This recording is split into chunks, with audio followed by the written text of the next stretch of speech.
pagi, kami dari kelompok 6 akan mempresentasikan tentang Pancasila sebagai sistem etika.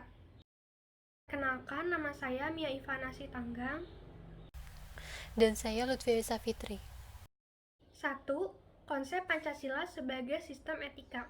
2. Urgensi Pancasila sebagai sistem etika. 3. Alasan diperlukannya Pancasila sebagai sistem etika. 4. Sumber historis, sosiologis, politis tentang Pancasila sebagai sistem etika. 5. Argumen tentang dinamika dan tantangan Pancasila sebagai sistem etika. 6. Esensi dan urgensi Pancasila sebagai sistem etika. 7. Contoh kasus. Pancasila sebagai sistem etika, di samping merupakan way of life bangsa Indonesia, juga merupakan struktur pemikiran yang disusun untuk menuntun setiap warga negara Indonesia dalam bersikap dan bertingkah laku. Pancasila sebagai sistem etika merupakan moral guidance yang dapat diaktualisasikan ke dalam tindakan konkret yang melibatkan berbagai aspek kehidupan. Konsep Pancasila sebagai sistem etika. Pengertian dari etika itu sendiri yaitu, etika berasal dari bahasa Yunani, ethos yang artinya watak, kebiasaan, perasaan, sikap, ataupun cara berpikir. Secara umum, etika adalah sesuatu di mana dan bagaimana cabang utama filsafat yang mempelajari nilai atau kualitas standar moral dan penilaian. Fungsi dari etika itu sendiri yaitu yang pertama, tempat untuk mendapatkan orientasi kritis yang berhadapan dengan berbagai suatu moralitas yang membingungkan. Yang kedua yaitu untuk menunjukkan suatu keterampilan intelektual, yakni suatu keterampilan untuk berargumentasi secara kritis dan rasional. Yang ketiga yaitu untuk orientasi etis. Ini diperlukan dalam mengambil suatu sikap yang wajar dalam suasana pluralisme. Aliran-aliran etika. Setiap aliran memiliki sudut pandang sendiri dalam menentukan apakah perbuatan itu baik atau buruk. Dalam kajian etika dikenal dengan 3 teori aliran besar, yaitu deontologi, teleologi, dan keutamaan. Etika deontologi, yaitu teori etis yang bersangkutan dengan kewajiban moral. Etika deontologi tidak mempersoalkan akibat dari tindakan tersebut, baik ataupun buruk. Watak dari nilai etika ini yaitu kelayakan, kepatuhan, dan kepantasan. Yang selanjutnya yaitu etika teleologi, adalah teori yang menyatakan bahwa hasil tindakan moral yang menentukan nilai tindakan dan keberanian tindakan dan dilawankan dengan kewajiban. Watak nilai ini yaitu kebenaran dan kesalahan didasarkan pada tujuan akhir. Dan yang terakhir yaitu etika keutamaan atau virtu, yaitu disposisi watak yang telah diperoleh seseorang dan memungkinkan dia untuk bertingkah laku baik secara moral. Watak nilai ini yaitu memandang atau menilai seseorang dari sikap dan akhlaknya. Selanjutnya yaitu etika Pancasila. Etika Pancasila adalah cabang filsafat yang dijabarkan dari sila-sila Pancasila untuk mengatur perilaku kehidupan bermasyarakat, berbangsa, dan bernegara di Indonesia. Dalam etika, Pancasila memiliki nilai-nilai ketuhanan, kemanusiaan, persatuan, kerakyatan, dan keadilan. Kelima sila ini yang nantinya akan membentuk perilaku masyarakat Indonesia dalam seluruh aspek kehidupan. Urgensi Pancasila sebagai sistem etika. Peran Pancasila sebagai sistem etika dengan masalah yang dihadapi di Indonesia. Pertama yaitu maraknya kasus korupsi yang terjadi di Indonesia yang berakibat melemahnya sendi-sendi kehidupan berbangsa dan bernegara. Yang kedua yaitu banyaknya aksi terorisme yang mengatasnamakan agama yang mengakibatkan adanya perpecahan antar agama dan lunturnya semangat toleransi. Yang ketiga yaitu sering terjadinya pelanggaran HAM. Yang keempat, adanya kesenjangan antar kelompok masyarakat kaya dan miskin. Yang kelima, ketidakadilan hukum yang masih sering terjadi di Indonesia. Dan yang keenam yaitu banyaknya masyarakat yang tidak bersedia membayar pajak. Etika Pancasila memang perlu diterapkan dalam kehidupan. Namun, masih diperlukan juga kajian rasional terhadap nilai-nilai moral tersebut agar tidak terjebak dalam pandangan yang tidak benar adanya. Alasan diperlukannya Pancasila sebagai sistem etika. Berikut ini alasan mengapa Pancasila sebagai sistem etika diperlukan dalam penyelenggaraan kehidupan bernegara di Indonesia. Pertama, penurunan moral sedang melanda kehidupan masyarakat terutama generasi muda. Kedua, korupsi masih merajalela. Ketiga, pelanggaran HAM yang masih banyak terjadi di Indonesia. Keempat, kerusakan lingkungan di Indonesia semakin hari kian parah. Sumber historis, sosiologis, politis tentang Pancasila sebagai sistem etika. Yang pertama yaitu sumber historis. Pada zaman Orde Lama, nilai-nilai Pancasila belum ditegaskan ke dalam sistem etika, tetapi nilai-nilai moral telah terdapat pada pandangan hidup masyarakat. Saat itu, Pancasila sebagai sistem etika disosialisasikan melalui penataran P4, Pedoman Penghayatan dan Pengamalan Pancasila, dan diinstitusionalkan dalam wadah BP7, Badan Pembina Pendidikan Pelaksanaan Pedoman Penghayatan dan Pengamalan Pancasila. Contoh butir Pancasila yang dijabarkan dari kelima sila Pancasila sebagai hasil temuan dari para peneliti BP7. Yang pertama, ketuhanan yang Maha Esa. Cara pengamalannya yaitu percaya kepada Tuhan Yang Maha Esa dan menjalankan ibadah sesuai agama dan kepercayaan masing-masing. Yang kedua, kemanusiaan yang adil dan beradab, yaitu dengan tidak membeda-bedakan sesama manusia, memperlakukan semua orang sesuai harkat dan martabatnya sebagai makhluk Tuhan Yang Maha Esa, dan tidak semena-mena terhadap orang lain. Yang ketiga, persatuan Indonesia. Cara pengamalannya dengan menempatkan persatuan, kesatuan, kepentingan, keselamatan bangsa dan bernegara di atas kepentingan pribadi atau golongan. Yang keempat, kerakyatan yang dipimpin oleh hikmat kebijaksanaan dalam permusyawaratan perwakilan. Cara pengamalannya yaitu dengan menjunjung tinggi harkat dan martabat manusia serta nilai-nilai kebenaran dan keadilan dengan mengutamakan persatuan dan kesatuan demi kepentingan bersama. Dan yang terakhir yaitu keadilan sosial bagi seluruh rakyat Indonesia. Cara pengamalannya yaitu dengan menjaga keseimbangan antara hak dan kewajiban dan saling membantu dan menolong sesama manusia. Yang kedua yaitu sumber sosiologis. Sumber sosiologis Pancasila sebagai sistem etika dapat ditemukan dalam kehidupan masyarakat berbagai etnik di Indonesia. Contohnya seperti pada orang Jawa dengan menggunakan prinsip ojo adigang, adigung, adigunu yang memiliki maksud yaitu jangan sombong mengandalkan kekuatan, kekuasaan, ataupun kepandaian yang dimiliki. Dan yang ketiga yaitu sumber politis.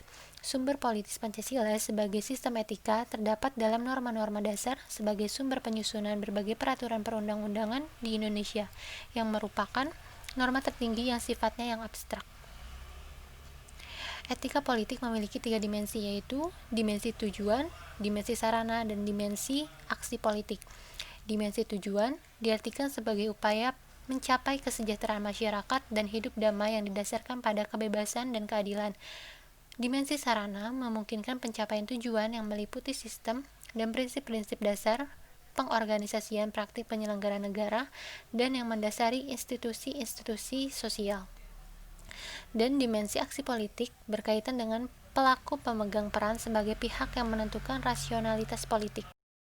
Argumen tentang dinamika dan tantangan Pancasila sebagai sistem etika. 1. Argumen tentang dinamika Pancasila sebagai sistem etika. Berikut beberapa argumen mengenai dinamika Pancasila sebagai sistem etika dalam penyelenggaraan pemerintahan di Indonesia. A. Pada zaman Orde Lama, pemerintah tidak menggunakan sistem etika Pancasila karena pemerintah Soekarno menganut sistem demokrasi terpimpin yang cenderung otoriter. B. Pada zaman Orde Baru, manusia Indonesia sudah menjadi manusia yang seutuhnya dalam pandangan Orde Baru. Artinya, manusia sebagai makhluk ciptaan Tuhan Yang Maha Esa yang memiliki kodrat yang saling terkait. C. Era reformasi. Sistem etika Pancasila tenggelam dalam demokrasi, namun dengan berjalannya waktu disadari bahwa demokrasi tanpa dilandasi sistem etika Pancasila akan mengarah kepada penyalahgunaan kekuasaan. 2. Argumen tentang tantangan Pancasila sebagai sistem etika. Pertama, tantangan terhadap sistem etika Pancasila pada zaman Orde Lama yaitu berupa sikap otoriter dalam pemerintahan yang mana tercermin dalam penerapan sistem demokrasi terpimpin. Kedua, tantangan sistem etika Pancasila pada zaman Orde Baru terkait dengan masalah NKK atau nepotisme, kolusi, dan korupsi yang merugikan negara.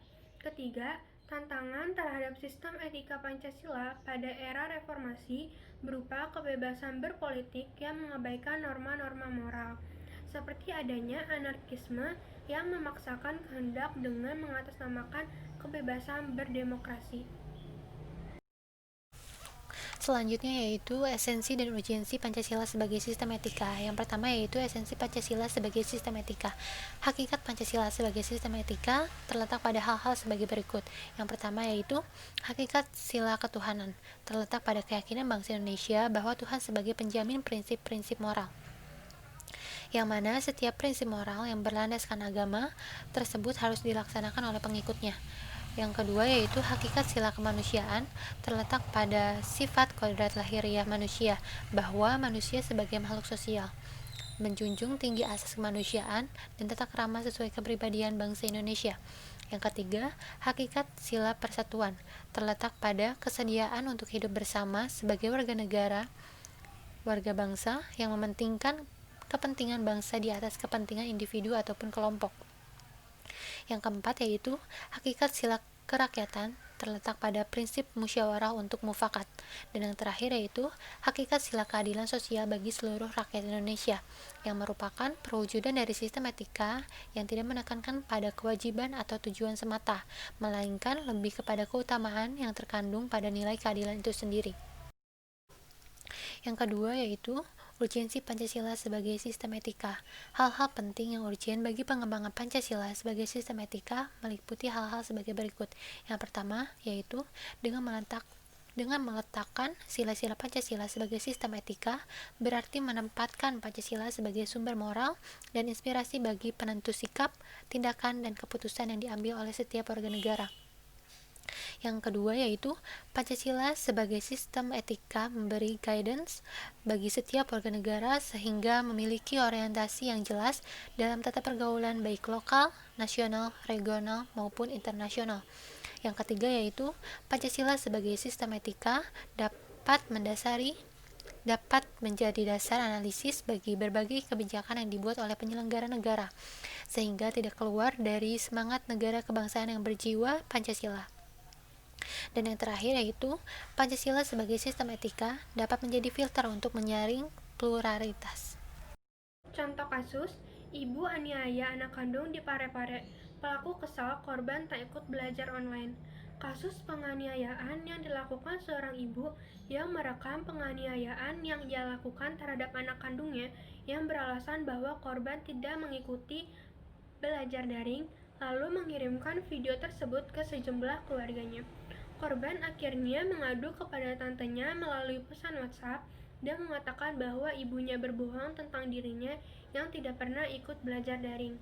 Selepas mengetahui bahwa anaknya ini mengadu kepada tantenya melalui pesan WhatsApp, ia langsung memarahi dan menganiaya korban menggunakan balok kayu hingga membuat anak tersebut mengalami luka-luka.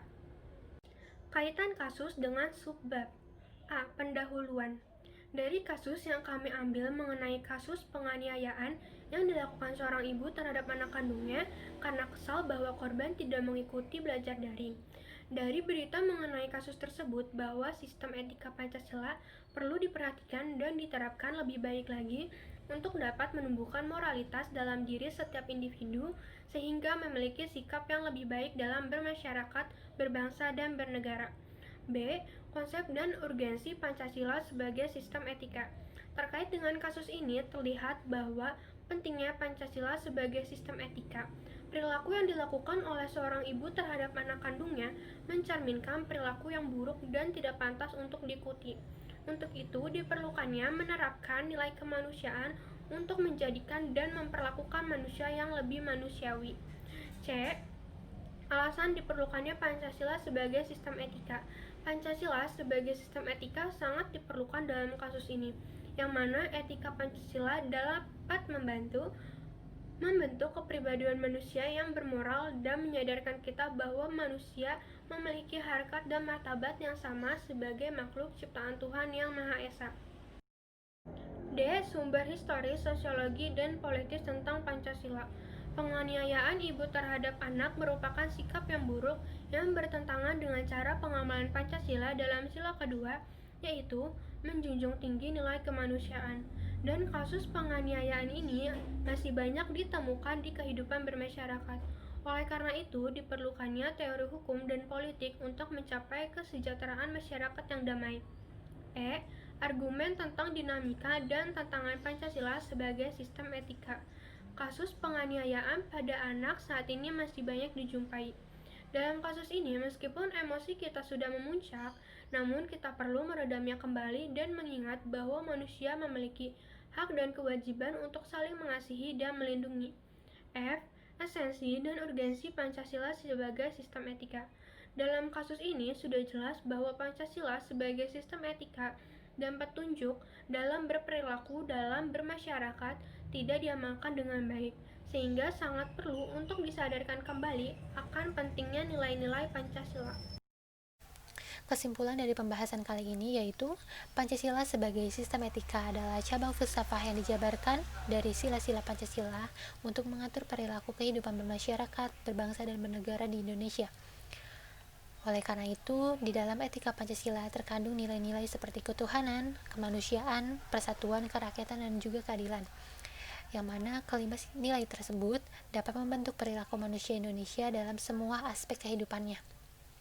Pentingnya Pancasila sebagai sistem etika bagi bangsa Indonesia ialah menjadi rambu normatif untuk mengatur perilaku kehidupan bermasyarakat, berbangsa, dan bernegara di Indonesia. Dengan demikian, pelanggaran dalam kehidupan bernegara seperti korupsi atau penyalahgunaan kekuasaan dapat diminimalkan, dan juga untuk mahasiswa dapat mengembangkan karakter Pancasilais melalui berbagai sikap yang positif seperti jujur, disiplin, tanggung jawab, mandiri, dan lain sebagainya. Terima kasih. Sekian pembahasan yang dapat kami presentasikan. Mohon maaf apabila ada kekurangan dalam penyampaian. Wassalamualaikum warahmatullahi wabarakatuh.